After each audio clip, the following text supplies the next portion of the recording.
آج کے دور کے اندر جب انسان کسی سے بیعت ہوتا ہے تو اس وقت اللہ تعالیٰ کی رحمت کی خاص نظر پڑتی ہے، یا تو سالک والی تجلیات پہلے پڑتی ہیں یا مجذوب والی تجلیات انسان کے اوپر پہلے پڑتی ہیں۔ جب انسان کسی کے ہاتھ کے اوپر بیعت ہو گیا اور اللہ تعالیٰ نے مجذوب والی تجلیات اس کے اوپر پہلے ڈال دی تو بیعت ہونے کے بعد اسے ایسی کیفیات ملتی ہے جس کی کیفیات کو الفاظ کے اندر بیان نہیں کر سکتے۔ ہر وقت رونا دھونا نصیب ہو جاتا ہے، اعمال کا ذوق شوق نصیب ہو جاتا ہے۔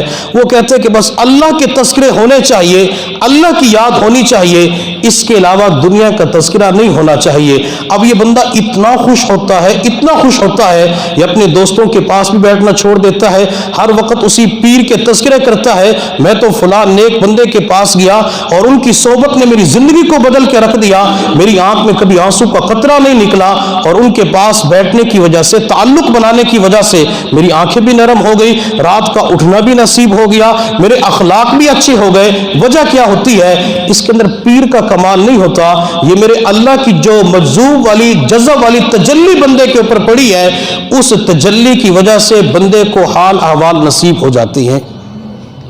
اور بعض مرتبہ ایسا ہوتا ہے انسان کا کسی اللہ والے کے ہاتھ کے اوپر تعلق بنا، بیعت ہو گیا، لیکن اس کو بیعت ہونے کے بعد یا نیک مجالس اختیار کرنے کے بعد کچھ بھی محسوس نہیں ہوتا، نہ نمازوں کے اندر دل لگتا ہے، نہ اسے دل کا دھڑکنا، دل کا پھڑکنا، دل کے اندر سے اللہ اللہ کی آوازیں آنا یہ محسوس نہیں ہوتی، اس بندے کو ایمان کی حلاوت بھی نصیب نہیں ہوتی۔ اب وہ بندہ پریشان ہو جاتا ہے کہ مجھے تو کچھ بھی نہیں مل رہا۔ وجہ کیا ہوتی ہے؟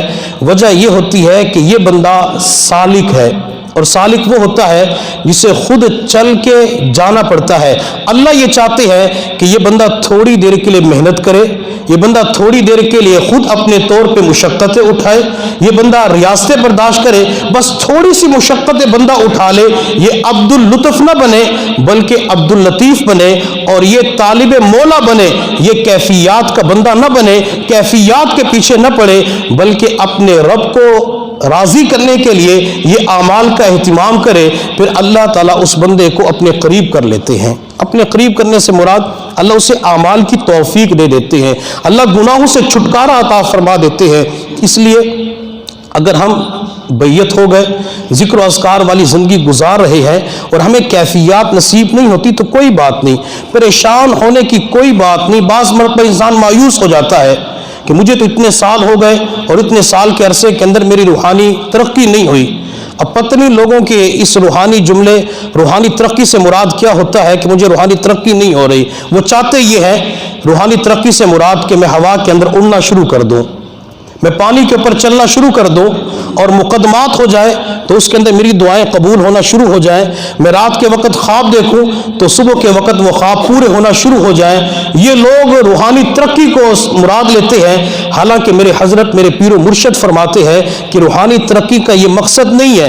اگر کوئی بندہ یہ چاہتا ہے کہ میں پانی کے اوپر چلنا شروع کر دوں تو پانی کے اوپر چلتے ہوئے تنکے بھی نظر آتے ہیں، اس کی مثال تو تنکے کی ہے۔ اگر وہ بندہ یہ چاہتا ہے کہ میں ہوا کے اندر اڑنا شروع کر دوں، ہوا کے اندر تو مکھی بھی اڑتی ہے، پرندے بھی اڑتے ہیں، یہ تو انسان ہے، اشرف المخلوقات ہے۔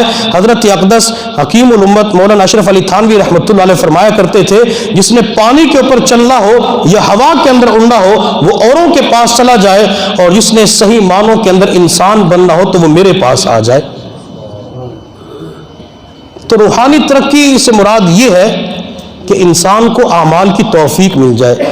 اگر آپ کو ہفتہ وار مجلس ذکر کی توفیق ملتی ہے، 5 نمازوں کی توفیق ملتی ہے، آپ کو تسبیحات کی توفیق مل جاتی ہے تو آپ کی روحانی ترقی ہو رہی ہے۔ اگر بندہ قرآن کی تلاوت کرتا ہے، تلاوت کے ساتھ تہجد کے وقت اٹھنا نصیب ہو گیا، یہ روحانی ترقی ہو رہی ہے۔ بندہ آج 100 مرتبہ استغفار پڑھتا ہے، کل سوموار والے دن 150 مرتبہ استغفار کی توفیق مل گئی، یہ روحانی ترقی ہے۔ بندے نے آج ایک پاؤں پڑا، کل اسے آدھے پارے کی توفیق مل گئی، یہ روحانی ترقی ہے۔ بندے نے آج 2 منٹ کا مراقبہ کیا، کل 5 منٹ کا مراقبہ کر لے، یہ روحانی ترقی ہے۔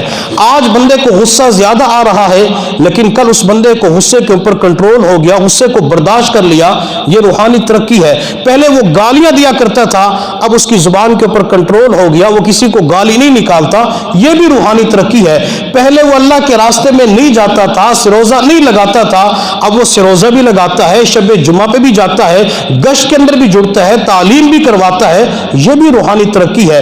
پہلے وہ مجلس ذکر کے اندر شریک نہیں ہوتا تھا، اب ہفتہ وار مجلس ذکر کے اندر شریک ہوتا ہے، اپنے شیخ کے پاس چلا جاتا ہے، اپنی کیفیات بتانے کی توفیق مل جاتی ہے، یہ بھی روحانی ترقی ہے۔ اگر انسان اسی کو روحانی ترقی سمجھ لے اور بندہ سمجھے کہ مجھے ترقی ہو رہی ہے اور اللہ تعالیٰ قریب کر رہے ہیں، تو پھر اللہ تعالیٰ اس بندے کو اور زیادہ قریب کر لیتے ہیں بندے کی نیک نیت کی وجہ سے۔